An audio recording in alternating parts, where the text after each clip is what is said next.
It's that time of year again in Baltimore, where pads start popping, depth charts get shuffled, and the buzz around the Ravens gets louder with every rep at training camp. But this summer things feel a little different. This isn't just another Ravens roster gearing up for a playoff push. No, this might be the deepest, most well-rounded squad we've seen in the Lamar Jackson era. And while that sounds great on paper, what we've seen on the field so far backs that up in a big way. Let's talk about what's actually unfolding in Owings Mills. Training camp has been a showcase not just for the stars, but for the depth behind them. And for the Ravens, depth has always been part of their identity, especially on defense. That's a big reason why Baltimore's had that incredible preseason winning streak over the years. It's not just about the starters dominating. It's about the third-string corner locking down a backup quarterback who barely knows the playbook. It's about rotational guys looking like starters, and that's happening again this year. Take someone like Daryl Worley. He's not a name that's going to dominate headlines, but throw him out there against a rookie QB in the third quarter of a preseason game. It's almost unfair. And that's where Baltimore's roster construction shines. It's not just about the talent at the top, it's about how that talent trickles down through every positional group. The defense looks nasty, fast, aggressive, and deep. The offense, well, we'll get to that, because there's still some things that need cleaning up. But as a whole, you can't help but be impressed with what's been built. Now there's been some buzz around contract extensions, some updates that are worth breaking down. Multiple reports have surfaced saying the Ravens are working on extensions for a few key players, Kyle Hamilton, Isaiah Likely, and Tyler Linderbaum. Nothing appears imminent just yet, but don't be surprised if something drops over the next couple of months. The team seems motivated to lock up their young core before things get complicated down the road. Now, if we're being real here, there's a hierarchy to this extension talk. Kyle Hamilton is a star, a playmaker who could anchor the secondary for the next 5 years or more. Tyler Linderbaum, one of the best run-blocking centers in football, a tone setter for the offensive line. Isaiah Likely, a high-upside weapon who's flashed serious potential when healthy. But here's the thing, it's all about timing. With Hamilton, there's still time. He's got that 5th-year option built in, so there's a bit of a cushion. Same with Likely, who could be tagged at a relatively affordable rate if it came down to that. But Linderbaum, that situation feels a little more urgent. Why? Because the second you start creeping into the season without a deal, that risk meter starts to tick up. If Linderbaum hits free agency, he's going to have no shortage of suitors, and while he shouldn't be paid like the top center in the league, Creed Humphreys still holds that crown. You know how these markets work. One big deal can reset everything. You don't want to get caught in that wave. There's also the matter of positional value. Linderbaum's elite as a run blocker, no doubt. His leadership, his toughness, all of that fits the Ravens culture perfectly. But what about his pass protection? That's where things get tricky. That's where you have to ask yourself, is this the guy you reset the center market for? Or do you try to work out something fair that reflects both his strengths and his areas for growth? And then there's Travis Jones, a name that doesn't come up enough in extension conversations, but maybe should. The Ravens are quietly making some internal decisions about how to handle their defensive front for the future, and Jones is right there with Justin Madubuike as foundational pieces. The drop-off behind them on the interior line is pretty steep. So yeah, you want to lock in Hamilton. You want to figure out Linderbaum. But don't sleep on the importance of Jones either. He might not command top-off-the-market money, but what he brings to the table could be just as critical. Switching gears a bit, let's talk about the guy who does already have the big contract, Lamar Jackson. The cap hit for next season over $70 million. That's not sustainable. Something's got to give. And it's kind of surprising that nothing has been done about it yet. Now look, we've seen how Lamar handles these negotiations. He doesn't operate like most players. And honestly, having him in the building during the season might actually make things easier this time around. You don't have to chase him down to get him in a room. You can have those conversations face to face behind closed doors and hopefully come to an agreement that keeps this team financially flexible. Because if that cap number carries into free agency, it's a problem. You've got other guys coming up for deals. You've got potential free agents like Mark Andrews, who despite the rumors could still technically return. You don't want a bloated cap number tying your hands. And if we're being honest, the Ravens probably want to avoid the drama that came with the last negotiation cycle. Keep it in-house, keep it quiet, and get it done. But let's not forget, this is still training camp, and while the roster looks great on paper, there have been some bumps in the road.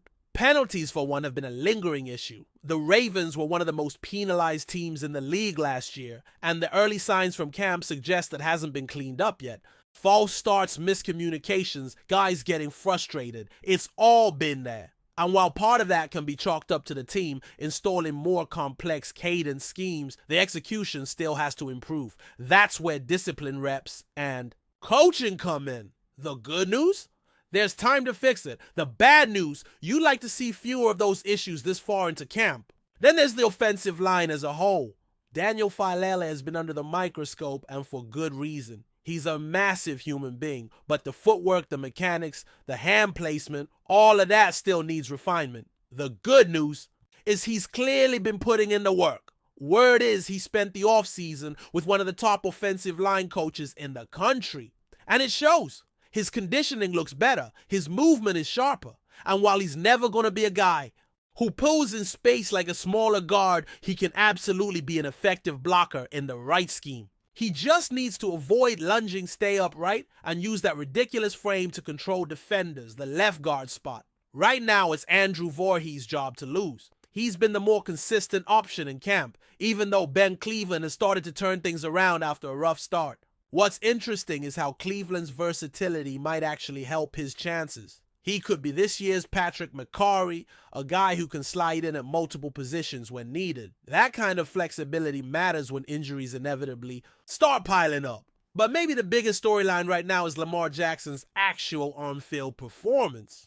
And if we're being real, it hasn't exactly been stellar. There's been some inconsistency with accuracy and a few too many turnovers for comfort. Lamar is always tinkering with his game, trying new things, pushing his limits, and sometimes that leads to rough stretches in camp. But it's also worth noting that the defense has been flying around. These guys are hungry, fast, aggressive. They're swarming to the ball and making life miserable for the offense. One of the standout quotes from camp came from linebacker Trenton Simpson. He said the defense has a shots on goal mentality when it comes to turnovers. In other words, they're going to swing at every chance they get, whether it's punching the ball out or going for tipped passes. And that approach is paying off. The defense has won more practices than the offense so far, including some lopsided ones. That's not a knock on Lamar, but it does raise some questions. Is this just growing pains, or is the offense still figuring itself out under pressure? And we can't talk about camp without mentioning the rising star that is Keaton Mitchell. He has been unbelievable, quick, explosive, shifty. He looks every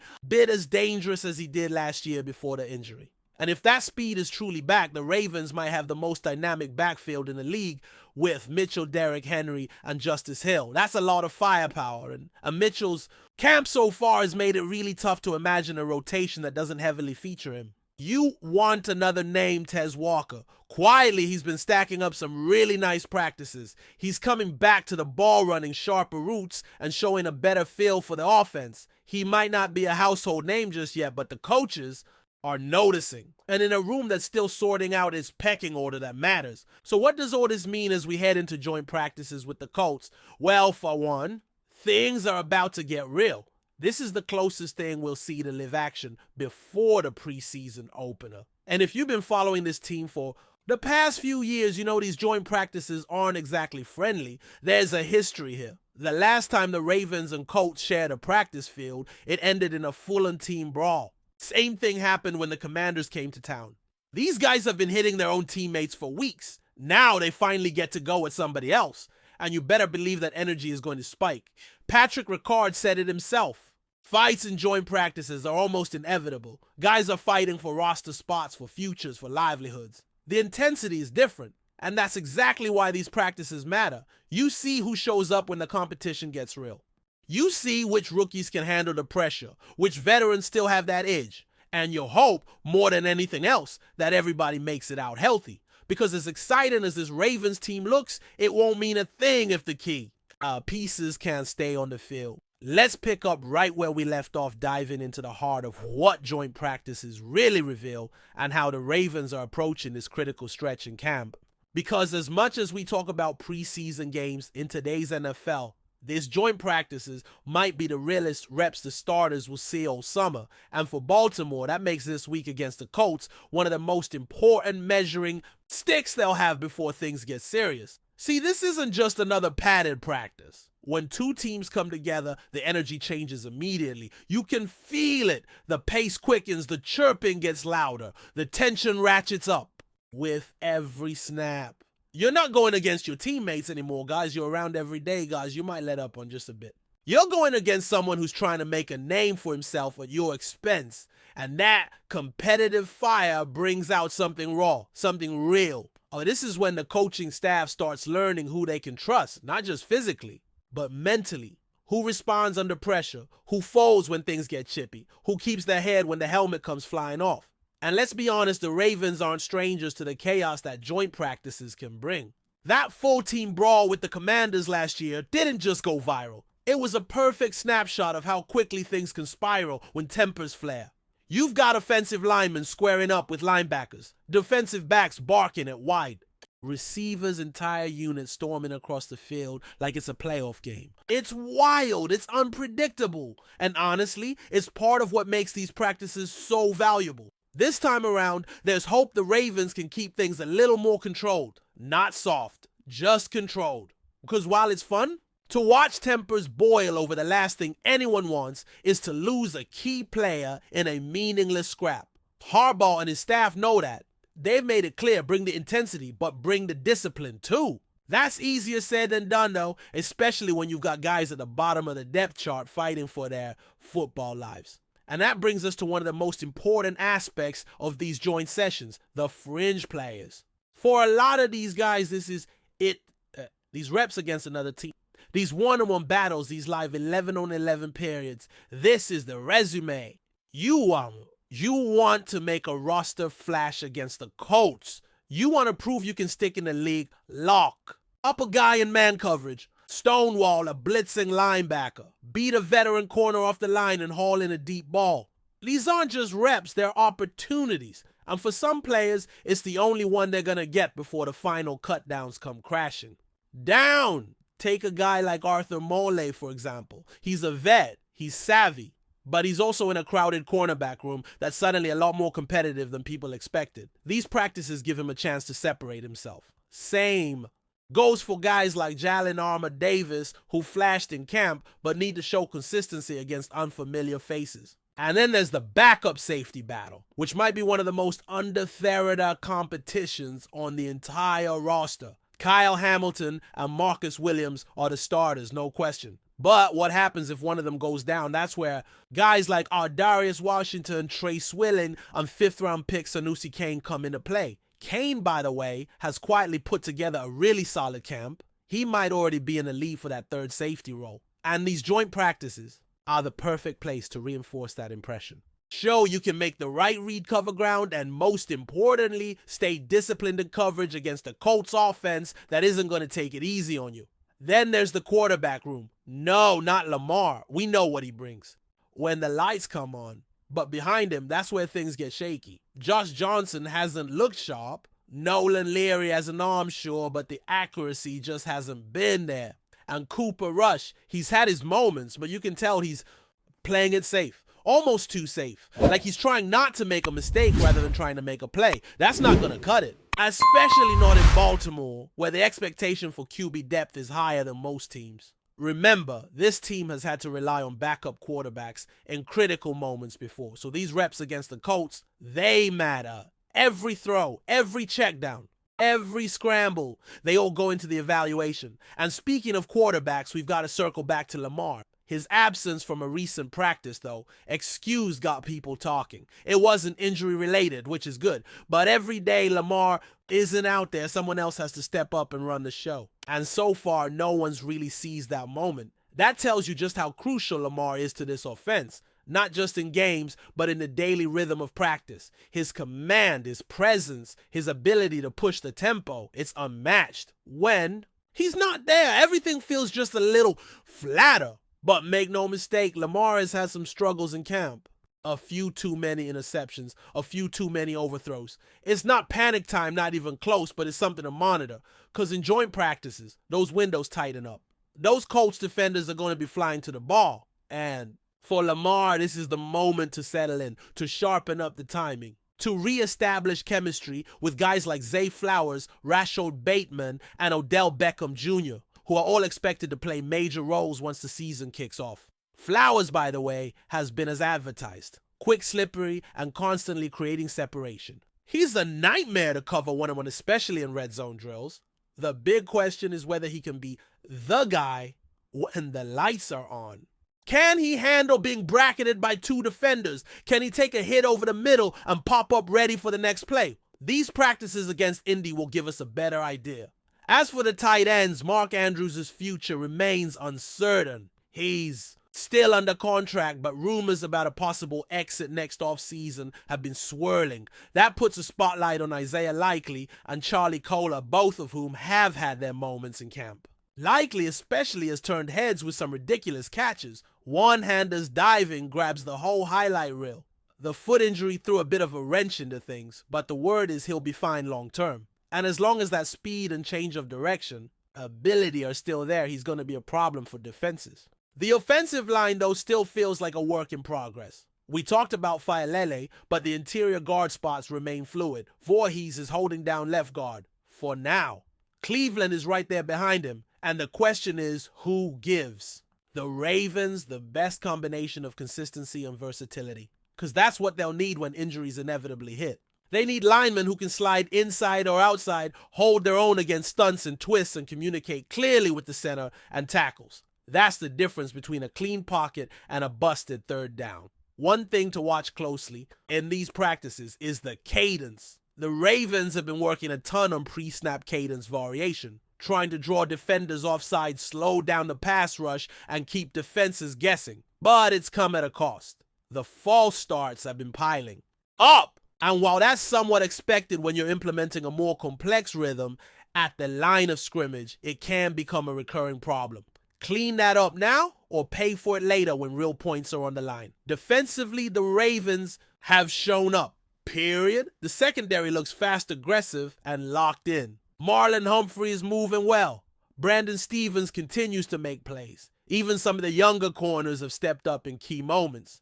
The defensive front is swarming. Travis Jones and Justin Madubuik are collapsing pockets and blowing up run plays. And Roquan Smith, he's playing like a man possessed, flying around, setting the tone and barking out adjustments like a true field general. But maybe the most underrated part of this defense is the turnover mentality. These guys, want the ball. They're attacking the football at every level. Punch out, strip attempts, jumping routes. It's all part of the identity now. And when you're going up against a team like the Colts that's still finding its offensive rhythm, there's a real chance for the Ravens to flex their muscles and create some momentum heading into the first preseason game. All of this, the battles, the standouts, the sloppiness, the highlights, it's what makes this time of year so compelling. There's so much unknown, so much still to prove. And for a team like the Ravens who believe they have the roster to go, all the way these practices are more than just tune-ups. They're auditions. For starters to fine-tune their craft, for backups to show they belong, for rookies to earn trust, and for coaches to figure out what pieces they truly have to work with. Every year there's a guy who comes out of nowhere in joint practices and earns himself a role, a fringe player who makes a play that gets him noticed, and suddenly he's no longer on the bubble, he's in the mix. That's why this week matters. And that's why the Ravens are watching every single rep like it's week one. We'll see how things unfold, but one thing's for sure, these joint practices are going to tell us a lot more than any preseason game could. And if Baltimore can stay healthy, stay focused, and keep building chemistry, they'll come out of this stretch looking like one of the most complete teams in the league. Before we dive in, don't forget to hit that subscribe button and give this video a thumbs up. Your support keeps us bringing you the latest news on the Baltimore Ravens. And hey, drop your take in the comments below. We want to hear from the flock. The NFL offseason has taken a dramatic turn as the Baltimore Ravens have officially finalized a high-profile trade with the Cleveland Browns, bringing star defensive end MYLES Garrett to Baltimore. This move instantly reshapes the defensive landscape of the Ravens, who have long sought to bolster their pass rush and defensive front. Myles Garrett, renowned for his explosive speed, relentless pressure, and disruptive presence on the field, is expected to be a transformative addition to a Ravens defense that has been solid but lacked that elite edge rusher. The trade confirmed by both franchises after weeks of intense negotiations and rumors circulating throughout the league signals Baltimore's aggressive intent to contend at the highest level. With Garrett on board, the Ravens defensive coordinator gains an elite weapon capable of altering the dynamics of games and making opposing quarterbacks uncomfortable. Garrett's impact is anticipated not only in terms of sacks and tackles for loss, but also in elevating the entire defensive unit's performance. The Browns, on the other hand, have acquired valuable assets in return, aiming to restructure their roster with younger talent and draft picks, signaling a strategic pivot in their rebuilding process. This trade marks one of the most significant off-season moves and sets a thrilling stage for the upcoming NFL season, with Baltimore fans eagerly anticipating the defensive dominance Garrett can deliver. The implications of this deal will ripple through both teams and the league for years to come. Myles Garrett's arrival in Baltimore comes at a crucial time for the Ravens, who are coming off a season marked by both promise and unmet expectations. While Baltimore's offense, led by quarterback Lamar Jackson, remains one of the most dynamic in the league, the defense has often struggled to consistently pressure opposing quarterbacks in close-out games.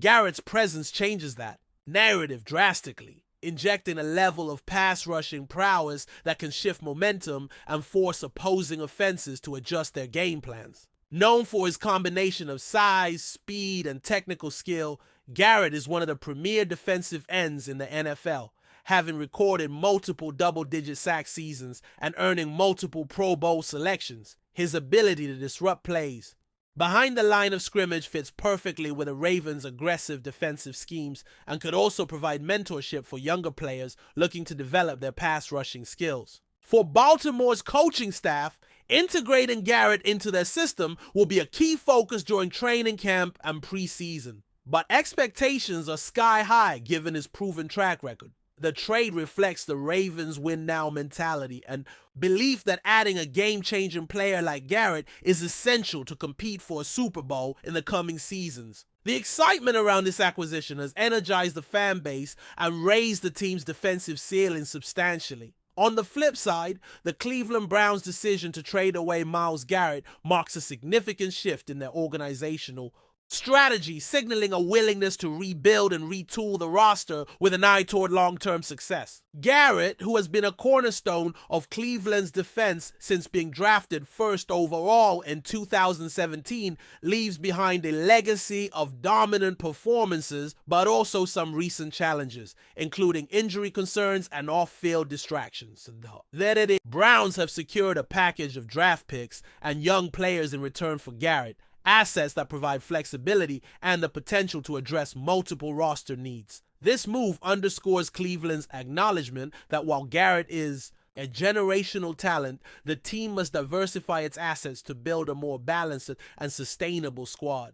Fans and analysts alike have debated the wisdom of trading such a premier player, but the Browns front office appears confident that the influx of youth and draft capital will ultimately pay dividends. The Browns coaching staff now faces the task of reconfiguring the defense without their star edge rusher, potentially relying more on scheme adjustments and development of emerging talents. This trade also reflects the broader trend in the NFL of balancing star power with strategic asset management, especially for teams in transition. The coming months will reveal how well Cleveland leverages its new resources and how quickly it can reestablish a competitive identity post-Garrett. This blockbuster trade between the Ravens and Browns not only impacts the two teams involved, but also reshapes the competitive landscape of the AFC North and the wider NFL. The division, already highly competitive with talented squads like the Pittsburgh Steelers and Cincinnati Bengals, now sees a major power shift. Baltimore, historically a defensive powerhouse, had gradually lost some of its dominance in recent seasons, but now looks revitalized with Garrett's arrival. His ability to pressure quarterbacks will be pivotal in divisional matchups, where defenses often play a critical role in deciding outcomes. The Browns, while losing a key defensive star, have the opportunity to reset and build a more versatile roster, which could make the division battles more unpredictable and exciting. This trade also sends a message to other teams about the importance of bold moves in the offseason to stay relevant and competitive. The Ravens front office demonstrated a willingness to invest heavily in defense, betting that Garrett's elite talent will be the missing piece needed to elevate the team to championship contention. Meanwhile, the Browns showcase a strategic recalibration, focusing on sustainable growth. NFL fans across the country will be watching closely as these changes unfold, anticipating fierce competition and thrilling games in the upcoming season that reflect this seismic shift in team dynamics. As the NFL community digests the ramifications of the Ravens securing Myles Garrett, attention now turns to how this move will influence roster construction, salary cap management, and team culture in Baltimore. Garrett, one of the highest paid defensive players in the league, brings not only immense skill, but also a significant financial commitment that the Ravens must balance alongside their other star players. Managing the salary cap to accommodate Garrett's contract while maintaining depth across the roster will be a key challenge for the team's general manager. Additionally, integrating a player of Garrett's stature requires fostering a team culture that maximizes his impact both on and off the field. His leadership, work ethic, and competitive drive are expected to inspire teammates and raise overall standards within the organization. From a tactical perspective, Baltimore's coaching staff will explore creative ways to maximize Garrett's pass rushing opportunities without exposing him to excessive injury risk, ensuring he remains effective throughout the grueling NFL season. Meanwhile, this trade sparks excitement among fans and analysts who anticipate that Garrett's addition will complement Lamar Jackson's offensive explosiveness, creating a more balanced and formidable team. The upcoming season promises to be a defining chapter for the Ravens, with Garrett at the forefront of their quest for NFL supremacy. The successful integration of this trade could very well determine Baltimore's trajectory for years to come. That's it for this update. If you enjoyed the video and want to stay in the loop with exclusive news on our Baltimore Ravens, make sure to subscribe and hit that like button. We'd love to hear what the flock thinks. Drop your thoughts in the comments. See you in the next one.